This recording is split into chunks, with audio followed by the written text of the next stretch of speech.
भरत तिवारी जी के हत्या को लेकर के आप क्या कहना चाहते हैं हमारे न्यूज़ चैनल के माध्यम से?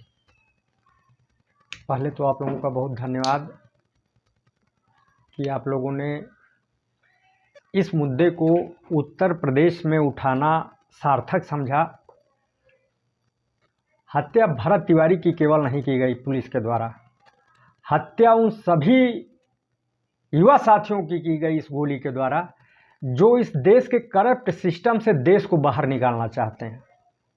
बतौर अधिवक्ता, बतौर सामाजिक कार्यकर्ता या बतौर राजनीतिक पर्सन मैं अपने महाराजगंज जनपद में ही फरिंदा विधानसभा में बहुत सारे युवा साथियों को ऐसा देखता हूं मैं जो लगातार गरीबों की आवाज़ उठाते रहते हैं, तहसीलों पर, थानों पर जाते रहते हैं उनके न्याय के लिए, लेकिन इन्हीं प्रशासनिक अधिकारियों के द्वारा उन युवाओं को लगातार बेइज्जत किया जाता है। यहाँ की कई प्रशासनिक अधिकारी तो कई अपने युवा साथियों को अपने कार्यालयों से धक्का मार के ऐसा निकाल देते हैं कि जैसे उन्हीं का बनाया हुआ उनका ऑफिस हो। हमारा देश आज़ादी के बाद भी इन अंग्रेज़ों की बनाई हुई प्रशासनिक व्यवस्था की पकड़ से बाहर नहीं आ पाया। आज़ाद तिवारी उसी छटपटाहट का शिकार हो गए, भरत तिवारी, और उनके अंदर भी छटपटाहट थी अपने गांव के लोगों को लेकर के लड़ने की।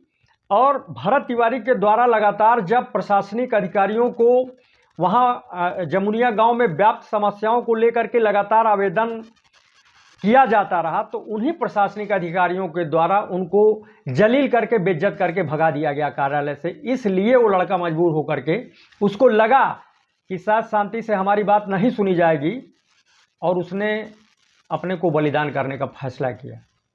आज इस देश में, इस समाज में जहां बहुत सारे लोग किसी दूसरे के मामले में बोलना नहीं चाहते हैं, वो सिर्फ अपने बीवी बच्चों का परिवार पालने से मतलब रखते हैं, उस समय और उस समाज में अगर कोई लड़का अपने गांव, अपने देश के लिए बलिदान हो गया तो उसको सर्वोच्च सम्मान इस देश की तरफ से मिलना चाहिए। और उसके गांव में जो भी सरकारी योजनाएं थीं और भरत तिवारी ने जहां जहां उस संबंध में एप्लीकेशन दिए थे, उन प्रशासनिक अधिकारियों के द्वारा अब तक क्या कार्रवाई की गई या क्यों नहीं की गई, उसकी जांच करके उस पूरे प्रकरण में, चाहे पुलिस अधिकारी दोषी हो, चाहे वहाँ का एसडीएम दोषी हो, चाहे वहाँ का डीएम दोषी हो, उन सब के ऊपर गंभीर धाराओं में मुकदमा दर्ज करके कार्रवाई होनी चाहिए। कुछ ऐसे वीडियो हैं भरत तिवारी जी का जो सोशल मीडिया पे बहुत तेजी से वायरल हो रहे थे और वो कुछ बातें ऐसी कहे थे जो सामाजिक हित के लिए था। इस संबंध में आप क्या कहना चाहते हैं? देखिए, भरत तिवारी का फेसबुक लाइव उस समय का पूरे देश ने देखा। भरत तिवारी को आज देश का युवा आज़ाद भारत का भगत सिंह क्यों कह रहे हैं? शायद भरत तिवारी को मालूम था कि उसे प्रशासन कभी न कभी इनकाउंटर में मार देगा, क्योंकि वह लड़का सरकार से, प्रशासन से, उनके तानाशाही रवैये से, उनके भ्रष्टाचार से लगातार 6 महीनों से लड़ रहे थे। भरत तिवारी को अंदाजा था कि उसकी हत्या कभी न कभी पुलिस प्रशासन वहाँ की करेगी। इसलिए प्राप्त जानकारी के अनुसार जो हम लोगों तक पहुँचा, उसके पास एक लॉकेट था, भगवान का लॉकेट था, उसको बेच करके उसने हथियार खरीदा था अपनी रक्षा के लिए, न कि किसी की हत्या के लिए। वो लड़का आज क्रांति का चेहरा क्यों बन गया? क्योंकि वो जानता था कि जैसे ही वो पिस्टल फेंकेगा पुलिस उसकी हत्या करेगी, लेकिन उसने हंसते हंसते पिस्टल फेंका और पुलिस वालों से कहा कि गोली मारना होगा तो मेरे सीने में मारना, पीठ पे नहीं। भरत तिवारी ने सर्वोच्च बलिदान दिया, खाली इस देश के लिए, देश की जनता के लिए और इस गूंगी बहरी भ्रष्ट प्रशासनिक व्यवस्था के खिलाफ। आज हम उत्तर प्रदेश में रह रहे हैं, मैं बतौर वकील या पत्रकार या कोई सामाजिक कार्यकर्ता, यहाँ जो प्रशासनिक सिस्टम में भ्रष्टाचार अपने उत्तर प्रदेश में व्याप्त है, आप किसी जन मुद्दे को उठाकर देख लीजिए, चाहे आईजीआरएस करके देख लीजिए, चाहे कंप्लेंट करके देख लीजिए, अगर आप ज्यादा शिकायत करेंगे तो यही प्रशासन आज बीजेपी सरकार में आपके ऊपर मुकदमा लिखवा देगा और आपको जेल भेजवाने का काम करेगा। और तब अगर इसमें कोई युवा मानसिक फ्रस्ट्रेशन का शिकार होकर हथियार उठा ले तो यही प्रशासनिक सिस्टम उसको दोषी बना के, अपराधी बना के उसकी हत्या कर देने का काम करता है।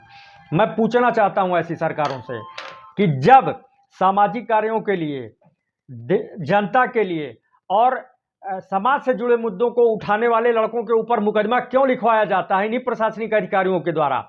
आज देश का चीफ जस्टिस सीजीआई ने ये जन सूचना लगाने वालों पर उनको कॉकरोच कह दिया। आप सोचिए कि अगर कोई युवा जन सूचना से कोई सूचना मांग रहा है तो अगर कोई गड़बड़ी नहीं है तो प्रशासनिक अधिकारियों को वो सूचना देने में क्या दिक्कतें आ रही हैं। आज बीजेपी सरकार में इनकी प्रशासनिक व्यवस्था ने, भ्रष्ट व्यवस्था ने उसको ये मान लिया है कि ये जन सूचना परेशान करने का एक माध्यम बन गया है। जन सूचना परेशान करने का माध्यम नहीं है, जन सूचना भ्रष्टाचार को उजागर करने का माध्यम है। और भरत तिवारी की जो आग उसको उसके अंजाम तक ले गई, वही आग आज देश के सैकड़ों नौजवानों में है। नीट का पेपर लीक हुआ, लाखों नौजवानों का करियर खत्म हो गया, सैकड़ों अभ्यर्थियों ने आत्महत्या कर ली, शिक्षा मंत्री ने कहीं इस्तीफा दिया, कोई जांच बैठी, कोई दोषी गिरफ्तार हुआ। और वही नीट के अभ्यर्थी जब इस घपलेबाजी के खिलाफ सड़कों पर उतरे निहत्थे, तो इसी बर्बर पुलिस ने उनके ऊपर भीषण लाठी चार्ज किया, उनके ऊपर आंसू गैस के गोले फोड़े। अब बताइए, जब जनता, कहीं निरीह जनता, गरीब जनता अपने हक अधिकारों की मांग करती है तो यही पुलिस अधिकारी उनके ऊपर अपना रिवाल्वर और पिस्टल तान देते हैं, तब भारत देश का संविधान कहाँ जाता है? जब पुलिस अधिकारी बर्बर लाठीचार्ज करते हैं जनता पर उसकी आवाज़ दबाने के लिए, तब देश का संविधान और कानून कहाँ जाता है? और यही एक आम जनता इसी बर्बर पुलिस तानाशाही के खिलाफ अगर एक हथियार ले ले तो सिस्टम उसको कहता है वो अपराधी है।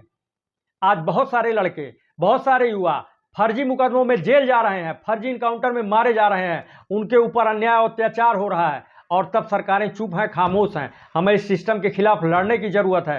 भरत तिवारी का बलिदान व्यर्थ नहीं जाएगा और भरत तिवारी ने लाखों भरत तिवारी इस देश में पैदा कर दिए। हम लोग मिल करके भरत तिवारी के सपनों को पूरा करेंगे।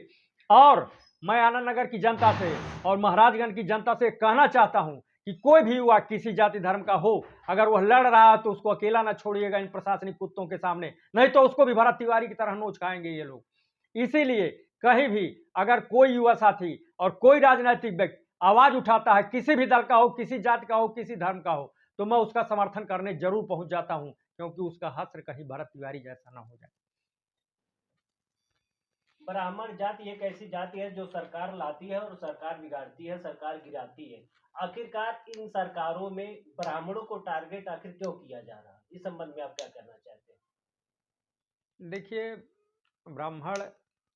ब्राह्मण बिरादरी जो है एक बुद्धिजीवी कौम होती है और सरकार किसी की रही हो, कांग्रेस की रही हो, समाजवादी की रही हो, बसपा की रही हो, भाजपा की अभी है, ब्राह्मण समाज को जहां लगता है कि गलत हो रहा वो विरोध करना शुरू कर देता है। भाजपा सरकार की कुछ नीतियों से असंतुष्ट होकर जब कुछ ब्राह्मणों ने विरोध करना शुरू किया तो भाजपा सरकार में बैठे लोगों ने ब्राह्मणों को का चुन चुन इनकाउंटर करना शुरू किया। और आज अगर देखा जाए तो उत्तर प्रदेश में सबसे ज़्यादा इनकाउंटर ब्राह्मणों के हुए, लेकिन उन इनकाउंटरों में भी ब्राह्मण समाज ने कभी वैसी आवाज़ नहीं उठाई जैसी भरत तिवारी के समय उठा रहा। क्योंकि यूपी सरकार में जिन भी ब्राह्मणों का कहीं न कहीं इनकाउंटर हुआ उनका कुछ अपना एक इतिहास था, लेकिन भरत तिवारी तो निर्दोष था। और भरत तिवारी जो लड़ाई लड़ी वो गरीबों के लिए लड़ी, उसमें कभी उसने अपने लिए या अपनी जाति के लिए, अपने परिवार के लिए कुछ नहीं मांगा। और गरीबों वर्ग में कौन से वर्ग आते हैं आप जानते हैं। इसीलिए आज भरत तिवारी के इनकाउंटर पर सवर्ण समाज में, खास करके ब्राह्मण समाज में या सवर्ण बिरादरी से जुड़े हुए सारे लोग, मैं नहीं कह सकता, लेकिन उसके गांव में जो दलित और बैकवर्ड हैं उसको भगवान का दर्जा दे करके रो रहे हैं। तो मैं कैसे कह दूं कि भरत तिवारी सिर्फ एक ब्राह्मणों का बेटा था या ब्राह्मणों के बीच का था।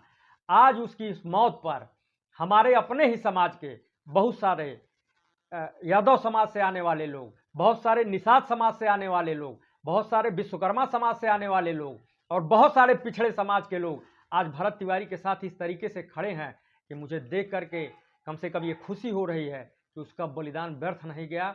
उसने देश के युवाओं में आग लगा दी, चाहे वो किसी जाति का हो, किसी धर्म का हो। और मैं उन सारे युवा साथियों से ये कहना चाहता हूँ कि अब जातियों में बंटने का समय खत्म करो। अब एक हो करके इस भ्रष्ट और भ्रष्टाचार तंत्र को लड़ करके उखाड़ फेंकने में सब लोग मिलकर मदद करिए, नहीं तो इस सरकारी भ्रष्टाचारी तंत्र का शिकार हर एक युवा होगा, चाहे वो किसी जाति का हो, किसी धर्म का हो।